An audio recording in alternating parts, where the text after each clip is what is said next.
Πρέπει να βάλω sunscreen. Οκ. Νίκο δεν πέφτει. Τώρα πέφτει κάτω. Τον εκατοσμί νομίζω βάλα πάντα, βάλω πάρα πολλά πράγματα.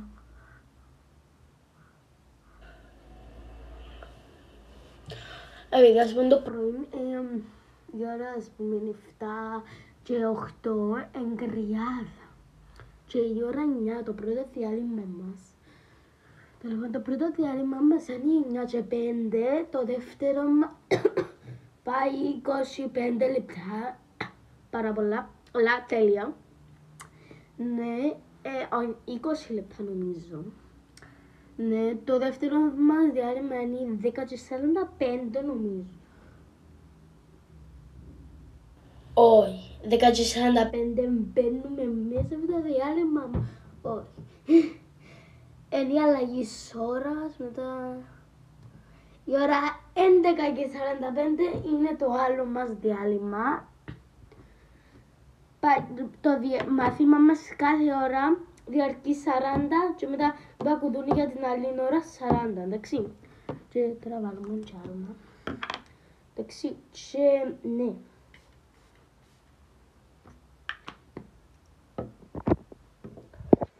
Εντάξει, και... Άρα δεν τρώμε για 1 ώρα και 20 λεπτά. Τέλειωνε, ναι. Ρε γυαλίζω και δεν το κατάλαβα. Τώρα το είδα στην κάμερα. Λοιπόν, θέλουν μια όμορφουλα. Πάντως φορούμε άσπρη φανέλα, ολοάσπρη. Τα κορίτσια φορούν ένα παντελόνι που κάτω και τη φούστα τους. Με η φούστα μου είναι στη γιαγιά μου, κάτω στη γιαγιά μου. Και είναι. Οκ, ποιον να βάλω εδώ. Φορώ ήδη έναν. Σταμάτα. Όχι, θα βάλω.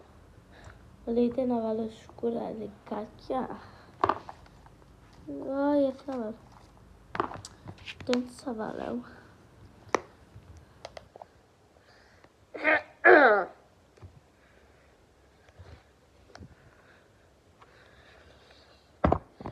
Οκ, να σας δείξω τη αδερφή μου, την αδερφίλα μου.